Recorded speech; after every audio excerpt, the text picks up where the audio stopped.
আসসালামু আলাইকুম রহমতুল্লাহ। চলে আসলাম নতুন একটি ভিডিও নিয়ে।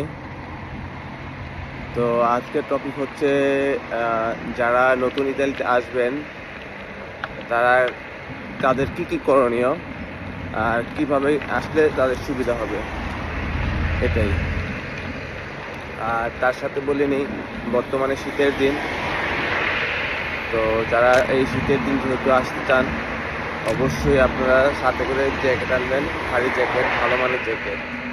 কারণ ইতালিতে প্রচুর শীত পড়ে, আর একটা শীত মানুষের শরীরের জন্য খুবই ক্ষতিকর। তো সেই জন্য আপনারা লং জ্যাকেট আনার চেষ্টা করবেন। কারণ লং জ্যাকেটটা যখন আপনি বাহিরে যাবেন তখন আপনার লং জ্যাকেটটা 100% প্রয়োজন, কারণ প্রচণ্ড শীত, যার কারণে লং জ্যাকেটটা আপনার জন্য পারফেক্ট। আর আপনি শর্ট জ্যাকেট আনতে পারেন, তাও ভারী